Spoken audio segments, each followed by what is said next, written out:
Welcome to Titans of Transition. Having challenges finding that right job for you? Tune in as we talk to Sarah Baker Andrus, a job search strategist who has been on all sides of the job search equation, both filling positions, recruiting, and also advising candidates to nail that perfect job. Come listen in as Sarah blows up some of your assumptions on what it takes to land that job. Okay, let's get into it. Welcome, everyone. I'm so happy to have Sarah with me today. Really fits in well with the theme of this podcast, Titans of Transition. Sarah is a job search strategist, and I love her tagline. She says, I help people make bold career moves. I first came across Sarah. She had a TEDx talk up, and it was really great. And I said to myself, I jotted a note, I need to kind of reach out to Sarah and see whether or not I can get her on the podcast and the YouTube channel.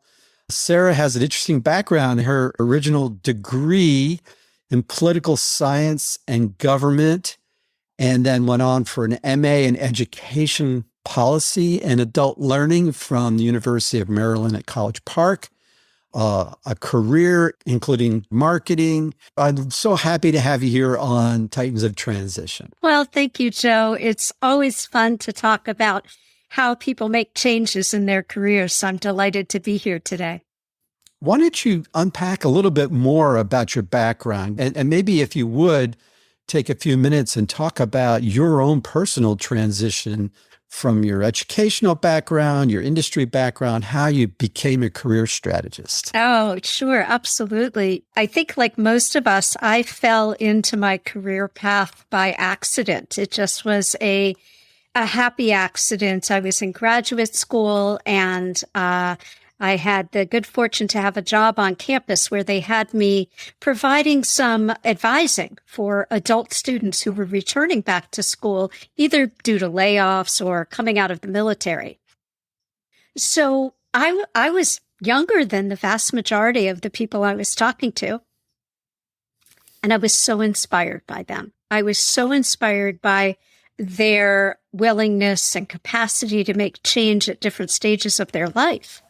And I think that stuck with me.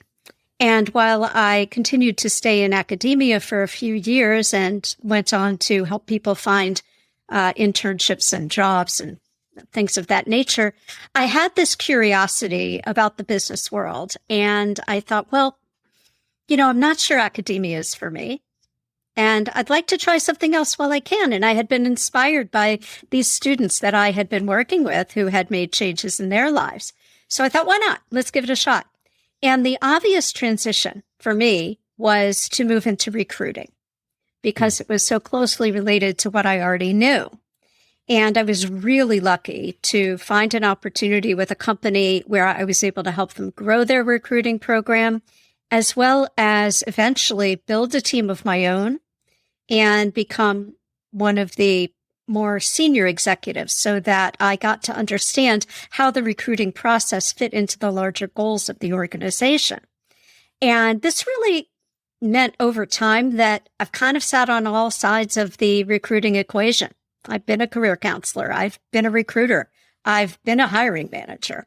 So when the biggest transition of my career came up, which was a layoff in 2014, I thought, this is a great chance to test my intentions, I guess you'd say. This was a great time to test my intentions of becoming an entrepreneur, because if I didn't do it then, the time was getting a bit short to do it.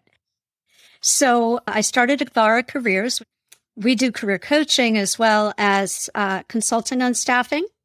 And as you said in the opening, we try to help people make bold career moves. And of course, now in the time we're living in right now of the Great Resignation and the impact of the pandemic, people are really looking to make sure they have a good career fit.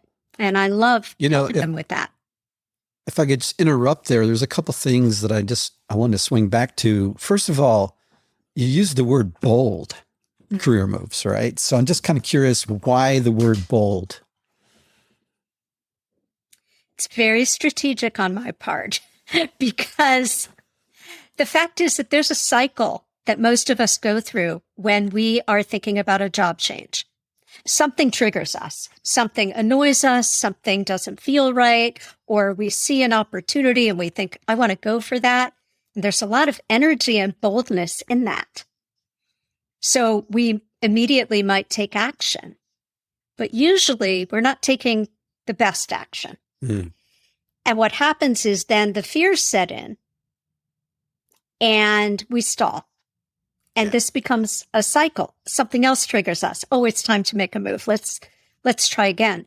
So the boldness that I think I help people with is to avoid the stall, to avoid the fear, or to, if not avoid it, at least work through it, understand it's coming, and develop some tactics for dealing with it so that you can achieve that bold move that your best self really knows you're capable of. Yeah, it's really interesting because I think the people I've talked to over the years coaching and also most recently doing this podcast, it's clear that just what you were illustrating there, that there's this fear component. On one hand, they're being pulled forward by something. You know, maybe there's friction, maybe there's something that's really nudging them to get out of their comfort zone, the status quo. And you know that we all can get stalled into that status quo, the safety zone, it's biological, all that stuff. But there is a chasm, you know, Crossing the Chasm was the title of a book in business. And it's a different kind of chasm, but from a personal level, there is a chasm there. And we see the other side, metaphorically, we want to get over there, but that fear just keeps us stuck. And so Indeed. One of the conversations I have, and I'm sure you have this too, people are asking to be transported to the other side without having to take that risk, without having to be bold. And that's why I think I connected with that bold word. Yes, I think I call that magical thinking. We have the dream, we have the thought, and so then we kind of don't recognize that action on our part is required. No fairy godmother is going to pop out of the sky and grant you your wish of the dream job. It really does take some intentional targeting and consideration and self-reflection on what you have to offer and what's going to be a good fit for you. Essentially, you're coaching people through this process. You're giving them advice, obviously, and direction, but you're coaching them through this process. Do you see there being some kind of a tipping point that you recognize when they're ready to make that bold move, or do you ask them to take small steps? I'm just wondering what your strategy is there. Yeah, it's very much of a beginning with what we control, which is ourselves. And that helps take some of the fear away, because most of our fear is of what we don't control and what we don't know. And if we begin with ourselves and we get a really clear picture of what we want, and I do take people through exercises to help figure out, well, what's going to be the best environment for you? Where are you going to thrive? What's the management style that you're going to really do well with? Or what values of an organization are important to you? So we can go through that. And then I really recommend a proactive approach. And that means targeting specific employers that you're interested in rather than taking the passive step of putting your career in somebody else's hands by just clicking apply on a job board. So it's about getting to know yourself well and then practicing how you want to talk about yourself and how do you want to present yourself. Confidence can be built with practice. And I know this from teaching at the University of Delaware. I teach undergrads, and one of the classes is on public speaking. And of course, we all know public speaking is a big fear. Yeah. Well, what is a job search if not public speaking over and over and over again and volunteering for rejection in an environment that's fraught with obstacles? That's why I say bold, because it requires boldness to land well. And the other great news is it's absolutely a skill you can acquire. Just requires some practice, and some guidance and coaching can help you go a lot faster. Yeah. And I like the sequencing too, because you do work first to get the person in touch with what they really want to do. And that then directs their marketing actions of themselves versus a reactive, passive kind of approach, put themselves into a pool of a billion other people where they go through the traditional recruiting path and talking to people that don't even understand the job that well at first. The other thing we can do by focusing on what we want, the people who are looking to make these kinds of transitions have a portfolio of knowledge, skills, and abilities. And it's worth considering, where do I want to invest that portfolio? And the typical question in a job search that most of us, intuitively might ask is, will they hire me? And the better question is, do I want to work here? Yeah. And that gives the energy to overcome the fear. That's great. So that really is what pulls them across the chasm and overcomes the fear. If you think about, fear being at a certain level, if they have enough to pull them across on the positive side, then it will tip and they'll go in that direction. I like that. And if they're just doing the passive approach, the more traditional approach of finding a job by posting their resume on a job board, or even going through an application online process, they're already in a sort of a negative energy state. I don't know if that's the right way of putting it. Not only that, but statistically, they're putting themselves at a distinct disadvantage, because we know the most current research is that there are 250 to 300 applicants for every job. Well, those aren't very good odds. And we also know that only 20% of job openings for professionals are currently advertised on a paid job board like Indeed or LinkedIn or Glassdoor. So by taking the targeted employer approach and by knowing what you have to offer, you are able to get at that 80% of the jobs that you won't find on a publicly paid job board. Such good advice. Are there specific examples you could share with us of clients that you have taken through this kind of transitions? Obviously, there's a confidentiality issue there, but I'm just thinking maybe a way of underscoring some of the things you're teaching us today. Yeah, absolutely. The client who comes immediately to mind is a very accomplished senior executive for a tech company whose name you would recognize. And he had an opportunity to take a retirement package.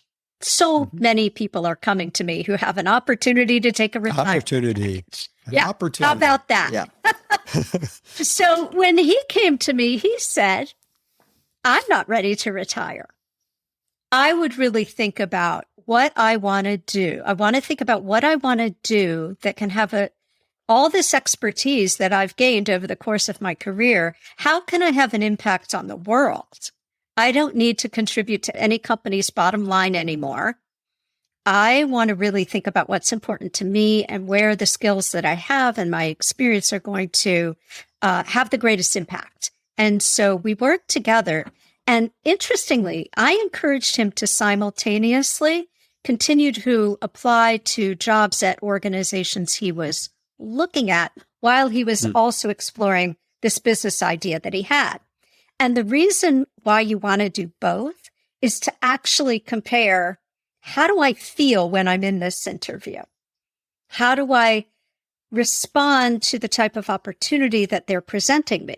And he was very fortunate to be an incredibly accomplished, really well-educated, very well-connected guy. So he was getting interviews for big positions. And I would talk to him after each interview and say, well, what's the temperature? How did you feel about that? And with each one, he said, not as good as I feel about trying this idea that I have. So what it was that a validation process. Yeah. Well, and it's again, getting to know ourselves. Yeah. Where is that energy and enthusiasm? And what he found was that even though going out on his own was going to be a bigger risk, it had a greater reward. and he's doing really well, and his business is that's thriving. Yeah. that's awesome. How long of a period of a time were you engaged with him? I'm just kind of curious. In this case, it was about 3 months.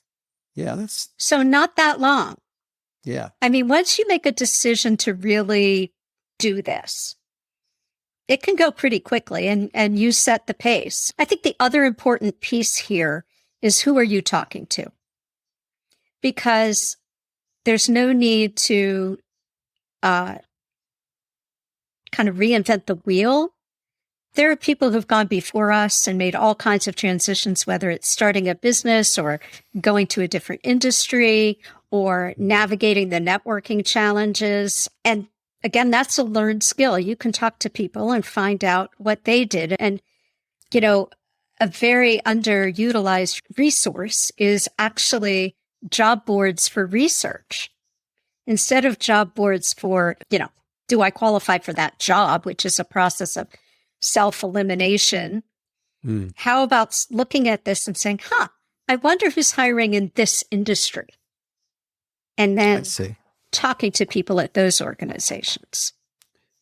Using it as a way of clarifying what you really want. Precisely. And sort of the opportunity side too. Yes. The hiring side, the trends. That was a powerful example, by the way.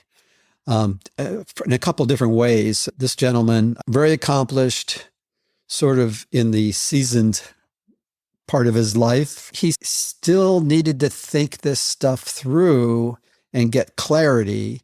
And once he did, he was successful and has been successful after he made this transition. So I think that can be very encouraging to folks who maybe are earlier stages in their career, knowing that it's still a process.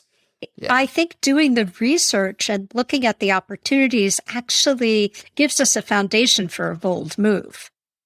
Mm-hmm. Yeah. Yeah. For me, and I think we chatted about this a little bit offline about how a career can be a zigzaggy kind of path, which was certainly my situation. I was in a technology leadership role for decades, and I did okay in it. I think I did pretty well, but it didn't really light me up, to be honest. I found out that it wasn't so much the technology that got me excited. It was leading change, but it was really the aspect of leading change around people, and really more about change in people. So coaching is what really got me to make a move away from that safe career. Once you get used to a profitable career choice, it's hard to walk away from that, even though that might not be, your best spot. Well, I'd like to speak to the word you raised of safe. Yeah. Because there is no more safety. And the safety is an illusion we create for ourselves. But in many ways, and certainly with my own transition to owning a business, it was a very conscious decision not to put my career in anybody else's hands again. Yeah. And so I think that, we as human beings, we tend to overestimate risk, and we tend to underestimate our capacity to handle difficulty. So if you know that going in, and you look at things as they are, not as we wish they would be, you realize that that perceived safety of the corporate role is just that. It's perceived. And certainly in the last 18 months to 2 years, that's become abundantly clear. Oh, man. Yeah. But it's always been that way, but it's become more clear to everyone.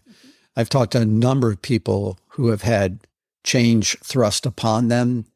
And to a certain degree, a lot of these changes were external because of the pandemic and companies needing to reshift, but a number of them weren't. They were completely caught off guard and found that the position had been rechanged, or all of a sudden they were out. And I love the clarification of perception, and that was what I was really trying to drive at. That was my perception at the time. But yes, that was a perception. That is a perception of safety, and that's no longer true. Being a little older, I grew up in a time when a lot of my parents friends, my parents were in positions where they would have a position with an employer that would last their entire lifetime. Right. That's very rare now.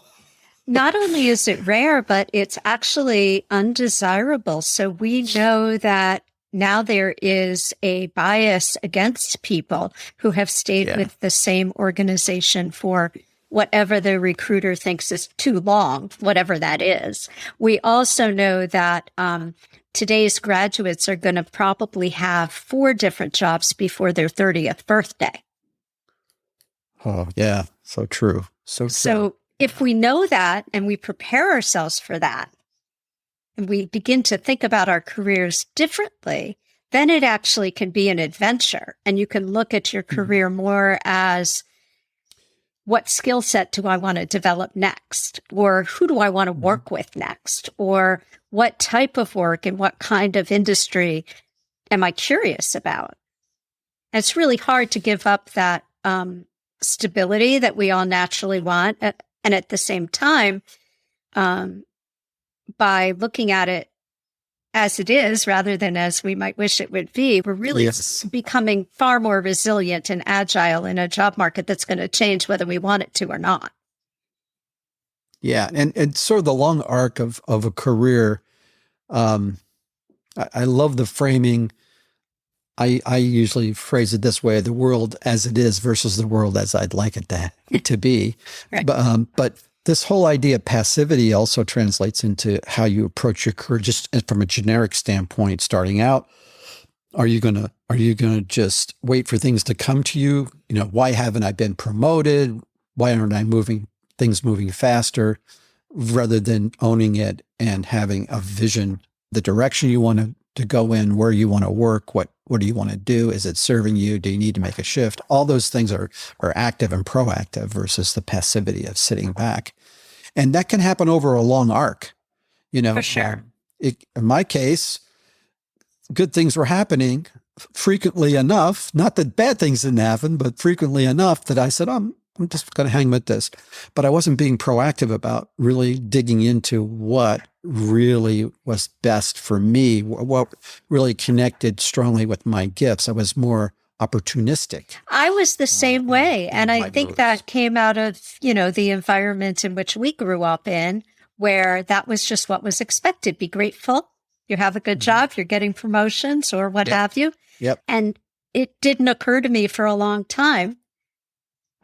I didn't realize for a long time that I had as much control as I did over my career. And then it took me a few more years to decide to exercise that control. Yeah, totally. So let's talk about lessons learned kind of in a broad sense, both from your career, but also from the perspective of dealing with your clients. Do you see certain trends in interacting with your clients that come up often that you tend to address in this similar way with your clients that may not be visible to them? I mean, we've touched on some of these, obviously, but I'm kind of pivoting a little bit here and trying to pull out some lessons learned that we might be able to share with the listeners. Absolutely. There's a few things that come to mind, Joe. The first is that we need to have fluency in the language of us, in how we want to talk about ourselves and what we bring to the table. And we need to practice that. So that is one theme, no matter who I'm working with, even if they are a very confident, accomplished person, they have probably not practiced speaking about themselves and their high point achievements in a way that make their skills obvious. In fact, often I'll find that the more accomplished the person, the less practiced they are, and the more assumptions they make that their job title or where they went to school or certain achievements should say everything that needs to be said about them. Well, that's not true. Not by a long shot. A good hiring manager today wants to be able to hear you articulate what you offer, not so they have to guess at it. So it's really common, especially for people who are very accomplished and they've achieved a great deal in their career, that they take it for granted that people will understand from a job title or from, their stature, what have you, that we know what their skills are. But that's actually not the case. And the best way to present ourselves, especially if we're looking for a new role, is to have some high point stories that illustrate our skills. Because hiring managers don't want to have to do the work. They want you to do the work for them. They want you to be able to tell them why you're the solution to their problem. And to be able to do that very clearly demonstrates that you understand the role and what it's going to take. And that really makes the difference between a candidate who gets the offer and the one who doesn't at any level. It's that understanding, what is this role all about, which means doing your research, which means talking to people in the company, which means knowing what the organization's challenges are, what that department's challenges are. Frequently, I'll suggest to clients that in the interview, they ask a question like, what will success look like in the first 3 to 6 months? And another great question is, what's keeping you up at night? Mm-hmm. Yeah. Now, that's typically what's keeping you up at night? Success look like? Are those questions that would be in second round, third round interviews? Yes. Where you're talking to the hiring Yes, manager? because you're talking to the hiring manager. You already know you're qualified for the job. And now you have to establish yourself as the best fit for the job. And the thing I like about those kinds of questions, and also the technique of pivoting in your answer, and I'll get back to that in a minute. The thing I like about these questions is they stimulate conversation. The candidate who's going to get the job is the candidate who builds rapport and has an easy communication with the person they're talking to. Yeah. If you've gotten the interview, you already meet the basic qualifications for the job. And now your job is to show you understand what it's going to take. And you're already thinking about it and seeing yourself in the role. So you might say a pivot might be if I asked you a question like, tell me about a time when you had to face some barriers to taking an action that you knew was the right thing to do. Right? That might be a typical high level question that you would get for a senior role. Can you stand up to the naysayers? Right.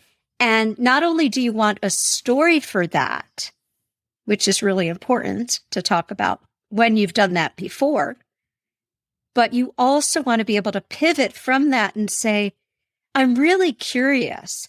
Tell me about who the naysayers are here, not by name, of course, but what might be the common reasons why we might get pushback on, or why you might get pushback on what your objectives are. Boy. And now you get the hiring manager talking. Yes. And having been on both sides of the fence, and also this crosses over into questions I often get in a coaching context. You're not into round 2 or 3 unless you've gotten past the tick boxes. Do they have all the basic requirements? And I think people go into round 2 and 3 trying to underscore and highlight that they are meeting those tick boxes. It's like a sales thing where, you often have to describe to people that sales aren't closed based upon this part, your head. They're closed based upon this part, your heart. They're closed based upon that connection that you make. And this is where it crosses over into sort of the coaching context for me, as I often have conversations with people saying, I have such a terrible time with my boss. I said, well, tell me about your conversations with your boss. And they're like, well, I go in there and they're not paying attention to what I'm doing and they don't seem to care. And I'll say, have you put yourself in your boss's position? What do they need from you? How can you make their life easier? Why are you there? And it's understandable that people, they want feedback. They want to feel like their bosses are engaged, but you don't have a positive relationship where you can have a dialogue and influence with your boss or a senior executive, let's say, for example, unless you've built a relationship where you have delivered for them and for the company. That's right. And so I like this pivot point advice you're giving, because it demonstrates that you are putting yourself in the position that you will be in, and that is serving your boss and the company. Sorry, it's not going to go well for you, even if you get the position, unless you get that. There is a subconscious thing that goes on, I think, as part of the sales process of yourself, but it's also the hiring manager saying to yourself, do I want to deal with this person on a daily basis? Right. And that's the value of the pivot. And you can do this with this pivot with all kinds of questions. Any question you get, you could say, tell me about how that works here, or what's been your experience with that? And the value of that approach is you are establishing a relationship rather than just answering questions. Right. And they're getting to see you in the light of being their person, right? And asking thoughtful questions and showing your thought process. Yeah. And, the other thing too is the whole authentic situation, right? Is the person being authentic with you, or are they just giving you the pat answer back? Is there any substance? And I think when you ask these thoughtful questions, you see the substance. Otherwise, it's just like a talking point. That's right. That's right. And you really can't fake the exchange. No. I think the other part too, and you touched on it earlier, is this a company I want to work for? Is this a person I want to work for? And so you're also, by asking these questions, you're getting a sense, is this a situation I want to be in? And it takes a lot of courage, but it's a smart thing to do, to go into an interview, even if you build your hopes up for that position and say, oh, I don't think so. Even if they offer me this job, I'm seeing things, I don't like the culture, or I'm not seeing myself in this role. Well, and I think you're absolutely right, Joe. And we can also help preclude those situations by doing the networking ahead of time, talking with people who already work there, asking them, hey, I'm curious, what do you like best about the organization, and what do you wish you knew before you started working there? We can ask for all kinds of insight when it is the informational interview. I'm doing my research. This is what I advise my clients all the time is don't wait until you're desperate to find a job. You should be working on your career resilience at least once a year, reaching out to contacts, looking at other organizations, asking yourself, is this situation I'm in healthy right now? Do I have continued opportunities to grow? And in that process, reaching out to people and saying, who else is doing exciting work out there that I might want to be a part of? It's all research. And if you approach it as research in these networking conversations, I could say to you, Joe, hey, you work for that company for a number of years. What do you think somebody coming into the company should know? Or I see you worked with that particular hiring manager. What was your experience with that person, or what's that person's reputation? Now, you always have to take that with a grain of salt. Sure. But it's good information to start with. And there's also reviews and feedback you can find on the internet. Now, nobody goes on the internet or a board like glassdoor.com to, say great stuff. Right. Rarely. But repeated negative things that have the same theme, we can save ourselves a lot of trouble by not even looking at those organizations. Yeah, for sure. So can we go back and summarize some of these points, these pieces of advice? So if I were to put together what I think somebody who's looking at a career transition should be doing, it follows a very predictable pattern. You should really start with what's in your control and know yourself, have a very clear idea of what skills, not just what you are good at, but what you actually enjoy. Because many of us are good at things we don't particularly like. Mm-hmm. So what are you good at? What do you enjoy? What do you want to be doing on a daily basis? And then getting very clear, targeting employers that hire people to do those things. And then the process of doing the research, talking to people who are already with that company, that actually is a great foundation for applying. We never want to apply for a job by just clicking the button on a job board. You want somebody on the other end to be expecting your application. Ideally, you want somebody to be referring you. Mm-hmm. And that means putting some time into building relationships. It doesn't take a long time, but it takes some intention. And LinkedIn is a great resource for meeting those people. And then in the interview process, really being your authentic self and making it a two-way conversation so that you can find out if that's the job you want, if that's the person you want to be reporting to, and if that's the team you'd like to be a part of. Yeah, that's great. Great summary. I don't think I could have done that off the top of my head. But I guess you've been doing it for a while. I apologize. Well, yeah, I know I was bouncing around. No, that was great. There, but I just did it for my own purposes and for the audience.